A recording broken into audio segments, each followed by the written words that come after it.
You know, when you think about it, a lot of people have accused the former royal known as the Duchess of Sussex, Meghan Markle, of many things. You know, when you think she's been on these now fake royal tours, and what you've looked at is the escalating bill, the cost, not just of, say, the security, the flights, the secure accommodation, all of that sort of stuff, but the Meghan look.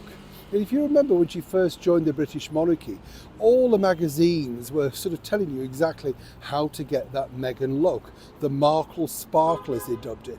Do you remember those silly girls that were getting those ridiculous freckles apparently tattooed on so that they could copycat this particular individual?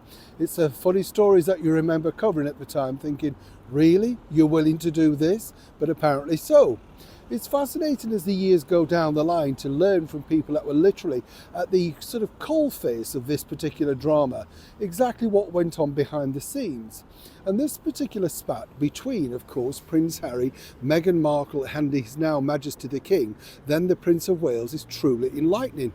Let me explain. Good to see you today. Thank you so much for joining me in the very heart of London, as London becomes very quiet at the moment, let me tell you, because everybody's departing the city ahead, of course, of Christmas. As I said recently, Christmas seems to start earlier and earlier, and then people don't come back, do they, till the middle of January. You get these emails, away on holiday, away skiing. You think, right, yeah, not like Christmas Carol, is it, where poor Bob Cratchit got one day off, Boxing Day, and then was back, of course, or was it Christmas Day? I think he was back Boxing Day, wasn't he? Must rewatch Alistair Simmons' Scrooge. Do you like that version? 1951. Brilliant. In my opinion, the best. Yes, some people might, of course, have accused the Prince of Wales, Prince Charles, of becoming Scrooge. Tenuous link there, but yes, there you go. And what's interesting about this is, as you know, Meghan really likes to look, she believes, her very best on these very public engagements. Some people dispute that, of course, and she doesn't have a dresser, a stylist, allegedly. She picks everything herself and decides exactly the look that she wants. Some hits, some misses, but, you know, it's her individual style. But talking to someone recently who's now sadly departed the inner circle of the royal, shall we say, inner circle, as it, for want of a better word, they told me exactly what really went on behind the scenes regarding the spat with Meghan's frocks, and it's fascinating. You see, obviously she ran up quite a hefty bill with frocks, outfits, looks, whatever, designer labels.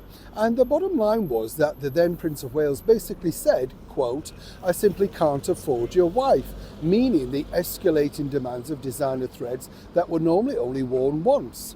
But apparently, according to Meghan, she wanted to place this particular argument not just in front of the Prince of Wales, but of course in front of our late monarch, Queen Elizabeth II. And she simply couldn't understand why this wasn't viable.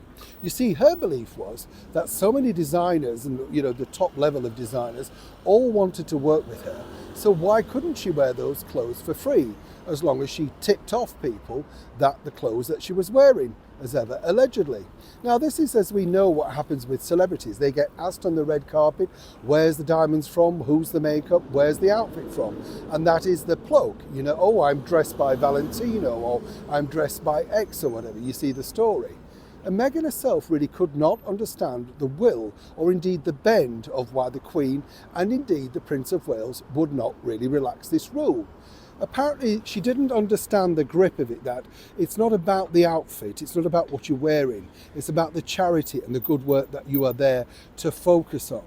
But Meghan pointed out, allegedly, that, well, people are there to see me, I have to look good, and if you want me to look this good, then it costs this much.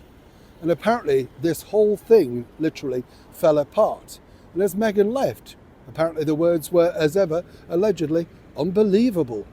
And truly, that was the fight over the frocks that Meghan felt she deserved to wear on royal engagements. Now, whose side are you on? Neil Sean in the very heart of London.